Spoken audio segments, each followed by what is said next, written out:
Donald Trump is absolutely smashing Kamala Harris in the most recent 2024 presidential election polling.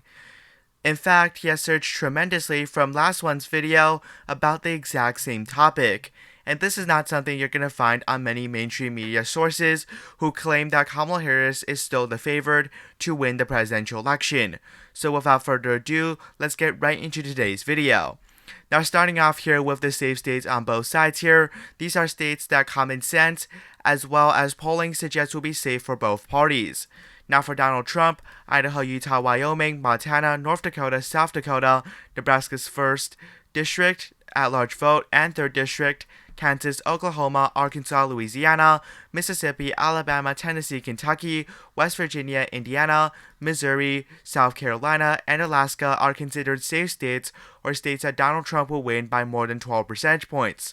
Similarly, Kamala Harris will carry the states of Washington, California, the District of Columbia, Maryland, Delaware, New Jersey, Connecticut, Vermont, Massachusetts, Rhode Island, as well as the state of New York and the 1st District and the state of Hawaii by what is considered safe margins, as well as the state of Illinois. Now, polling in the states of New Jersey, Delaware, as well as the state of New York as of this moment in time have shown a more competitive race, and therefore I'm going to adjust those states to likely margins. Now, the other states that are not currently colored would be the states that I will be discussing in this video. Now, first up on this list is the state of Oregon, and straight up here we have a pretty surprising outcome. In the state of Oregon, in the most recent polling, you can see that Kamala Harris is only up by 5 percentage points against Donald Trump. Now in 2020, Biden won the state by 16.4%, and even in 2016, Hillary Clinton was able to carry the state by double digits despite heavy third-party support across the state. And if you look at the US elections map on maps.jacksonjude.com, you will see that the last time the state of Oregon was this competitive is back in 2004, and at the time coalitions were vastly different.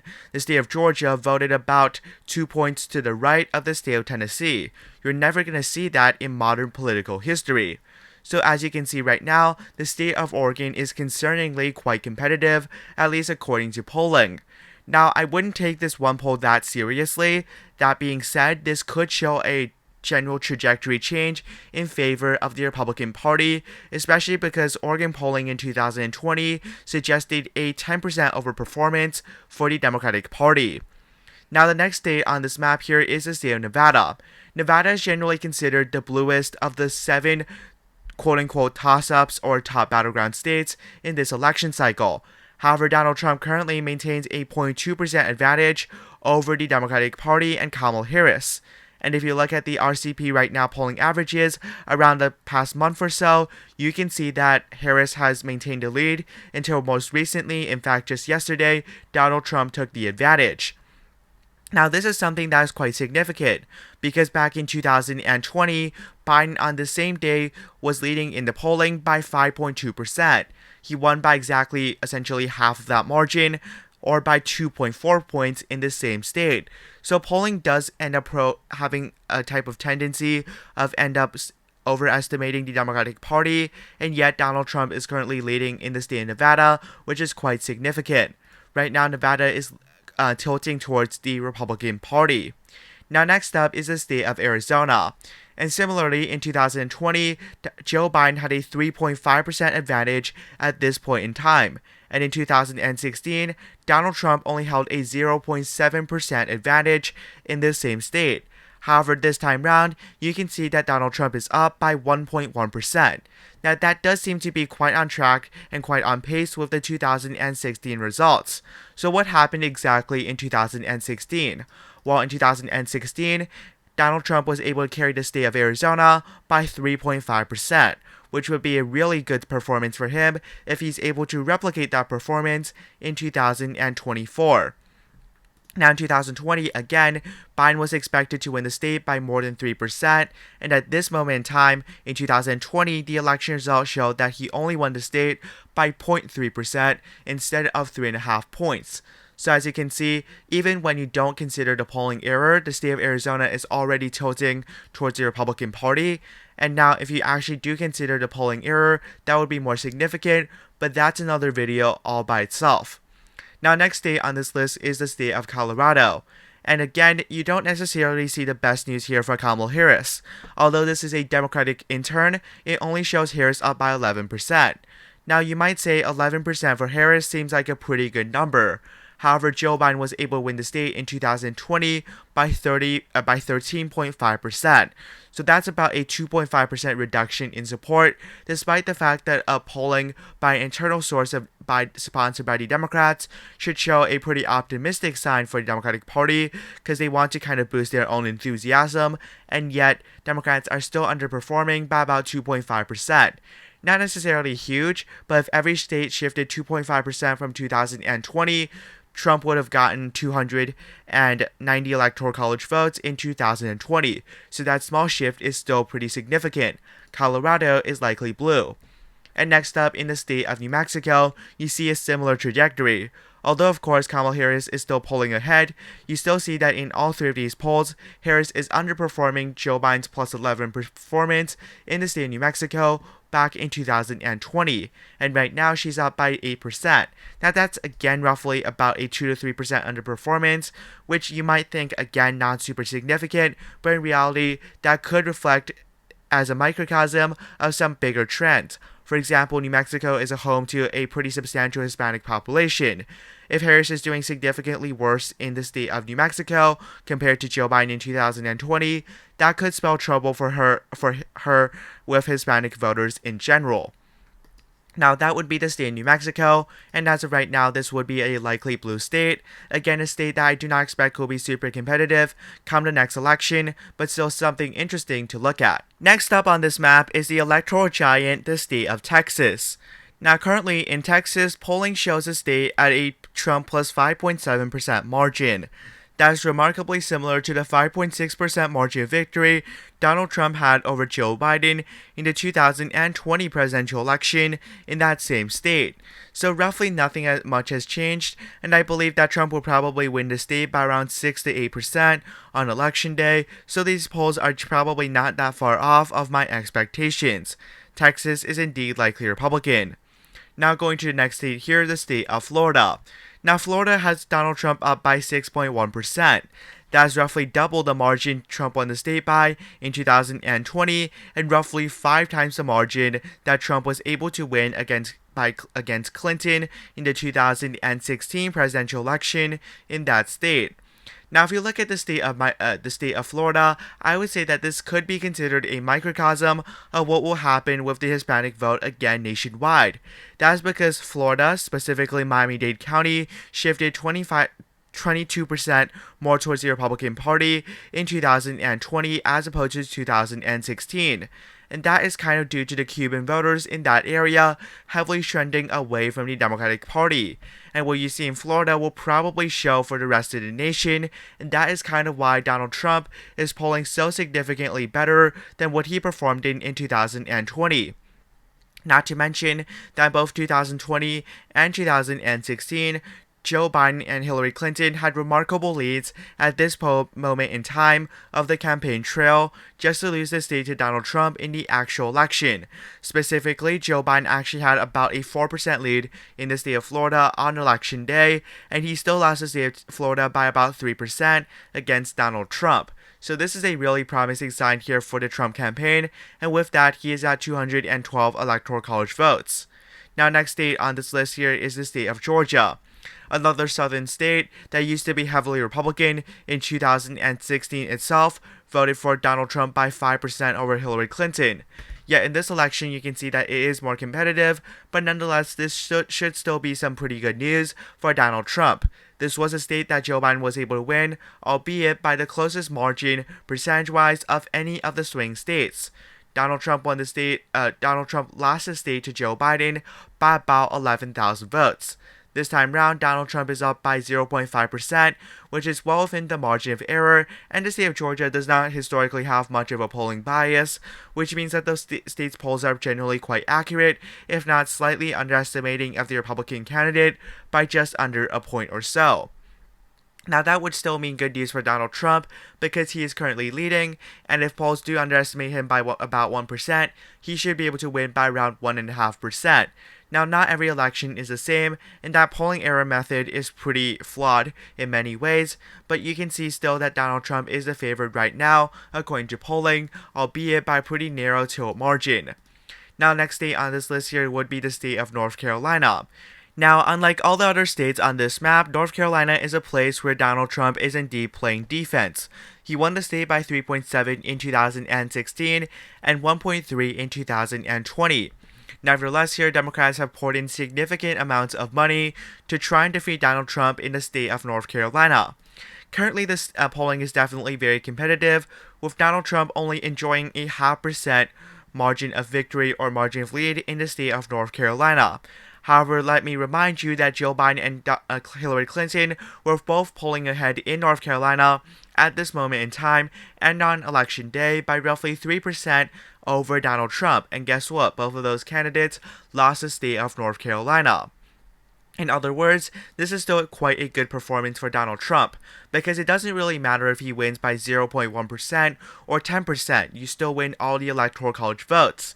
Additionally, you can see that Democrats historically have underperformed in the actual election as opposed to polling right now, and Harris is still trailing in the polls. Additionally, 10 out of the 11 polls that have been conducted show between a tie and a Trump plus 2% margin, where only one poll shows a Harris advantage by 3%, which was conducted quite a long time ago. Not necessarily quite a long time ago, but compared to some of the other polls conducted less recently, and that was when kind of the Mark Robinson scandal kind of broke out, which is why Republicans were not doing super well, and Mark Robinson is kind of polling at about D plus 12 in his race, and right now the fact that Trump is able to do this well in some of the polling is still a good sign for him. The state of North Carolina at this moment in time would be considered tilt Republican. Next up is the state of Virginia. Virginia is not as competitive as some of the other Sunbelt states, partially because the state voted for Joe Biden by double digits in 2020. This time round, the state of Virginia is slightly more competitive, with Harris only leading by about 6.4% or 3.7% underperformance from Joe Biden. Now, more interesting point contention for the state of Virginia would be on election night. If Donald Trump is able to do really well across Virginia on election night, that could be a good sign that he's going to win the election, because Virginia is a very diverse state.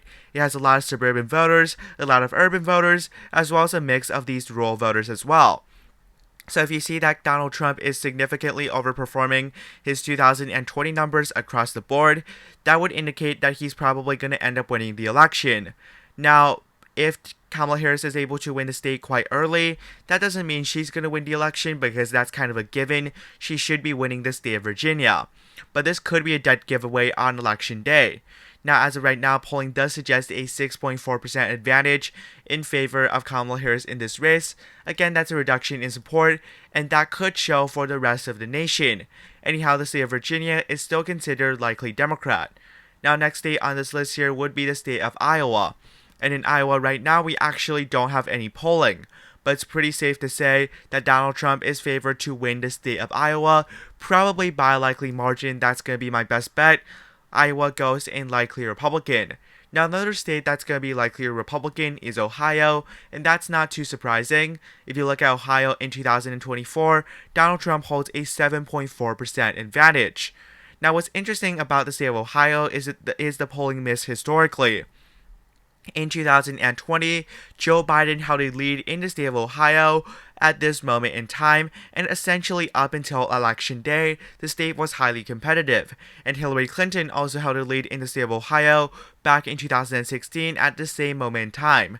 Now Trump is holding almost a double-digit advantage. That is quite a significant shift. If polls are wrong again, that would suggest that Donald Trump would be winning the state of Ohio by about 15 to 17%. Now that's quite unrealistic, but it does show that Donald Trump is in a solid position to win the state of Ohio, and by extension probably the entire election. Now the next state on this list would be the state of Minnesota. Currently speaking, Kamala Harris leads Donald Trump by 4.7% in this state. Now you might say that's pretty good for a swing state. However, it's important to keep in mind that Kamala Harris's running mate is actually from the state of Minnesota, that being Governor Tim Walz. and Joe Biden won the state by 7.1% against Donald Trump in 2020. So that is a pretty significant underperformance by about 3 to 4%, which is never good when your running mate is from this state. And if this election shifted 1% in favor of Donald Trump in 2020, Trump would have won the election. This is not the most promising sign for Kamala Harris, as the state of Minnesota goes in the lean blue column rather than likely. Now, next state on this list here would be the state of New Hampshire. New Hampshire is, of course, a pretty competitive state presidentially, but as of right now, you do see Kamala Harris with a 7.4% advantage over Donald Trump. Now, that's pretty decent, and that's roughly the margin that Joe Biden won the state by in 2020. In fact, this is essentially exactly the right margin in favor of Kamala Harris, which would put the state at a likely Democratic advantage. The next state on this list here would be the state of Maine. Now, if you look at the state of Maine right now, according to Real Clear Politics, Harris holds roughly a 12% advantage with the 3 polls conducted. Now, that being said, the state of Maine is a state that's pretty hard to poll historically because it's more rural, and voters, for some reason, the polls just don't get it right a lot of times. For example, in the state of Maine's 2nd Congressional District in 2020 was actually expected to go for Joe Biden according to polling, and Trump carried this district by almost double digits. So as you can see, the state of Maine not necessarily the best in polling, but it is currently characterized as likely Democrat. Now, Maine's 2nd District, I couldn't find any polling sources on Real Clear Politics, so I'm just going to say right now likely for the Republican Party. Now, for Nebraska's 2nd District, this district was redistricted to be slightly more Republican. However, the district is definitely blue trending, with the Omaha region heavily trending towards the Democratic Party, and as a result, you're going to see the Nebraska's 2nd Congressional District going for Kamala Harris here by a likely margin, at least according to the polling. And now Kamala Harris is at 226 Electoral College votes, and Donald Trump at 268, 2 away from the presidential election victory. Next of the 3 Rust Belt states would be the state of Wisconsin. Now, in the state of Wisconsin right now, you do see Kamala Harris with a 0.3% edge. Now, before, if you're a Democrat, you celebrate, you have to look at the historical information to make your judgment about the state of Wisconsin. In 2020, Joe Biden led at this moment in time by 6.3% on Wisconsin's polling aggregate. And in 2016, Clinton also led by 6.0%. And guess what happened in the actual elections? Biden won the state by about 1/10 of the margin he was supposed to win the state by, and guess what? Hillary Clinton actually lost the state of Wisconsin. These were drastic polling errors in this state, and you can see that Wisconsin polling is historically one of the least accurate of any swing state polling. In 2012, the state was supposedly razor thin before going for Obama over Mitt Romney by almost 10%. In 2016, the state was supposed to go for Hillary Clinton quite easily, and the state actually voted for Donald Trump. In 2020, the state was not even supposed to be a contest and became one of the closest states in the entirety of the nation. And as a result here, you shouldn't really trust the polls from the state of Wisconsin. And as of right now, Harris's 0.3% lead is far from impressive, because if you look at the most recent 30 days, her lead has been shrinking and shrinking and shrinking. When 30 days ago, Harris had a 1.7% advantage. Now that has dwindled to 0.4%, or about 1/4 of the margin of lead she had at this moment in time about a month ago. So as you can see right now, the state of Wisconsin would still be tilting Democrat, but I wouldn't be so excited if I was in the Kamala Harris administration, because you can simply look at the polling and you can see that she's not doing that well, especially with the trajectory. The next state on this list here would be the state of Michigan. And right now, Donald Trump does hold a 0.9% advantage. Now again, if you look at the 30-day trend, you can see that Harris held a pretty substantial lead just about 3 weeks ago. And now she's actually down by 0.9%, which is she's definitely going in the wrong direction. Not only in polling, but also in Polymarket, as well as other major betting markets on this election. So this is definitely not good news for Kamala Harris, especially because Biden held a 7% advantage on Real Clear Politics at this moment in time in 2020, and Hillary Clinton held a 11.4% advantage more than double digits and still lost the state against Donald Trump in the actual election. You can see that these states are heavily prone into kind of overestimating Democratic support, and even then, Donald Trump actually holds a lead right now, which is really good news for the Trump campaign. Michigan right now is tilt Republican. Now finally, the state of Pennsylvania. Currently in Pennsylvania, there's a lot of polls, and Trump leads by 0.3%.